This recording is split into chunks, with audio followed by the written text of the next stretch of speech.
Bonjour. En ce premier vendredi du mois d'octobre, nous faisons mémoire de la bienheureuse Vierge Marie du Rosaire, appelée autrefois Notre-Dame du Rosaire. Cette fête rappelle la récitation du Rosaire, centrée sur le mystère de Jésus et de Marie. Et cette fête met la contemplation à la portée du peuple chrétien. Aujourd'hui, alors, nous méditons sur l'évangile de l'Annonciation de Marie que nous trouvons en Saint Luc, chapitre 1, versets 28 à 38. Écoutons l'évangile du jour. Jésus, le roi des rois, c'est Jésus, le bon pasteur. Alléluia, Alléluia, Alléluia, Alléluia, Amen. Évangile de Jésus-Christ selon Saint Luc. En ce temps-là, l'ange Gabriel fut envoyé par Dieu dans une ville de Galilée appelée Nazareth, à une jeune fille vierge, accordée en mariage à un homme de la maison de David, appelé Joseph. Et le nom de la jeune fille était Marie. L'ange entra chez elle et dit, « Je te salue, comblée de grâce. Le Seigneur est avec toi. » À cette parole, elle fut toute bouleversée et se demandait ce que pouvait signifier cette salutation. L'ange lui dit alors, « Sois sans crainte, Marie, car tu as trouvé grâce auprès de Dieu. Voici que tu vas concevoir et enfanter un fils, tu lui donneras le nom de Jésus. Il sera grand, il sera appelé Fils du Très-Haut. Le Seigneur Dieu lui donnera le trône de David, son père. Il y régnera pour toujours sur la maison de Jacob, et ce règne n'aura pas de fin. » Marie dit à l'ange, « Comment cela va-t-il se faire, puisque je ne connais pas d'homme ?» L'ange lui répondit, « L'Esprit Saint viendra sur toi, et la puissance du Très-Haut te prendra sous son ombre. C'est pourquoi celui qui va naître sera saint. Il sera appelé Fils de Dieu. Or, voici que dans sa vieillesse, Élisabeth, ta parente, a conçu elle aussi un fils et a né à son 6e mois, alors qu'on l'appelait la femme stérile, car rien n'est impossible à Dieu.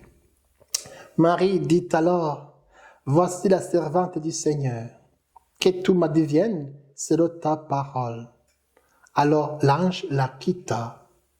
Acclamons la parole de Dieu. Louange à toi, Seigneur Jésus. C'est Jésus, la source d'amour. C'est Jésus, le roi de la paix. Alléluia,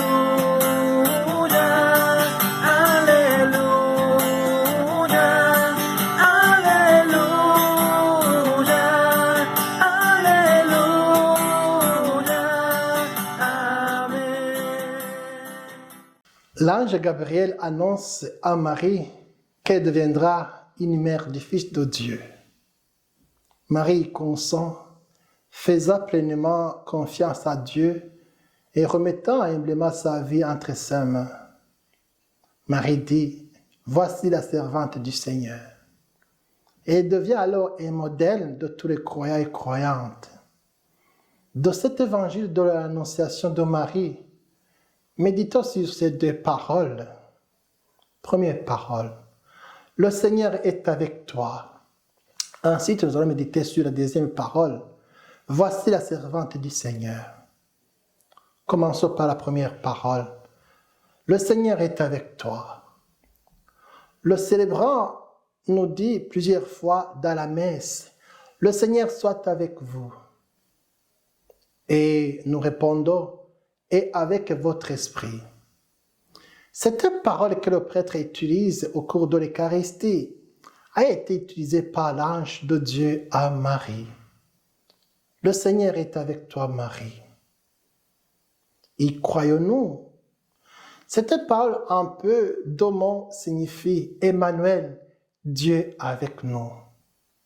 C'est la formule habituelle quand Dieu veut rassurer ceux et celles qui appellent à de lourdes responsabilités. Et est-ce que vous avez peur comme Marie de cette situation du Seigneur quand Dieu vous appelle à une lourde responsabilité? L'Évangile nous dit, à cette parole, Marie fut bouleversée et se demandait ce que signifiait cette salutation. Ces paroles ont un sens caché qu'il faut découvrir. Dieu est là, c'est du sérieux. Dieu soit avec vous. Oui, Dieu est toujours déconcertant. Dieu, il est l'inattendu. Il est même le caché. Alors, toute approche de Dieu produit chez l'homme, chez la femme, un sentiment de recul, d'effroi sacré. Marie, alors, aura un cœur tranquille lorsque l'ange de Dieu ajoute à la salutation cette deuxième phrase qui la tranquillise. Sois sans crainte, Marie, car tu as trouvé grâce auprès de Dieu.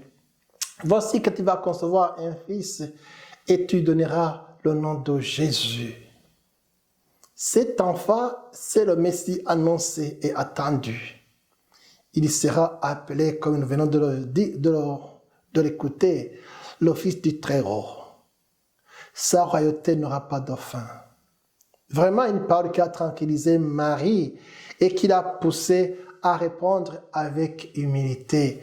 Voici la servante du Seigneur. Dieu n'a pas introduit Marie dans sa fonction maternelle sans l'avoir préparée au préalable, sans l'avoir informée, sans l'avoir consultée. Dieu ne nous met pas devant un fait accompli. Dieu respecte les niveaux de liberté, de responsabilité de chaque personne. Je suis la servante du Seigneur, alors peut signifier j'accepte d'être le temple de Dieu. Oui, j'accepte d'être le corps du Christ. C'était parole alors qu'a prononcé Marie. Vous aussi, nous aussi, nous la prononçons dans toutes les liturgies pendant la messe. Nous la prononçons souvent et surtout, en particulier, spécialement pendant la communion. Avant de recevoir le corps du Christ, la Sainte Hostie pendant la communion, le prêtre vous dit « corps du Christ » et vous répondez « Amen ». Permettez-moi de mettre un petit grain de sel au ministre de la communion pour vous signifier ce que pouvait donner sens à ces paroles.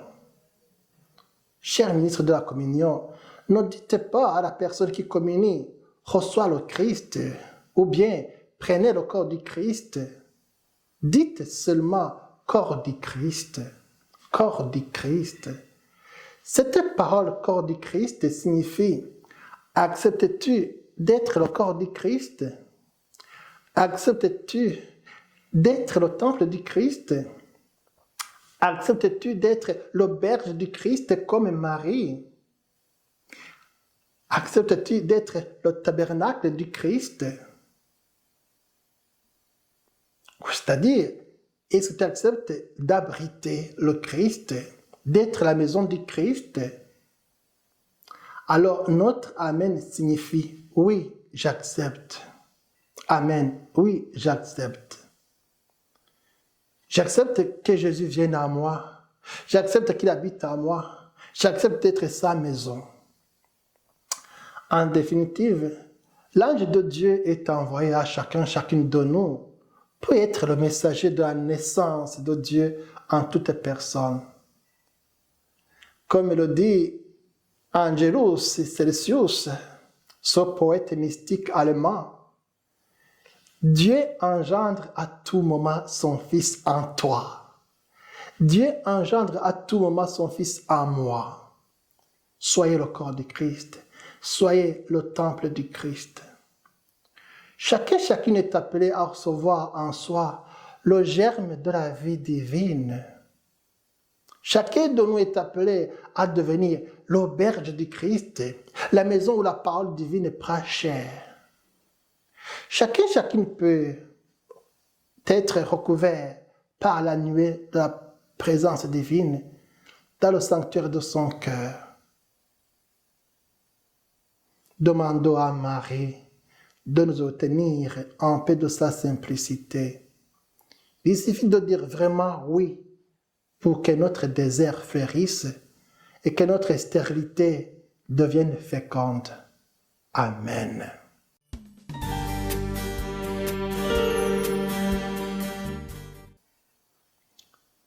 Puisque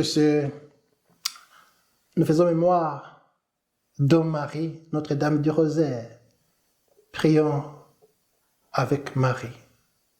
Je vous salue, Marie, pleine de grâce. Le Seigneur est avec vous. Vous êtes bénie entre toutes les femmes, et Jésus, le fruit de vos entrailles, est béni. Sainte Marie, Mère de Dieu, priez pour nous pauvres pécheurs, maintenant et à l'heure de notre mort. Amen. Que Dieu vous bénisse, le Père, le Fils et le Saint-Esprit.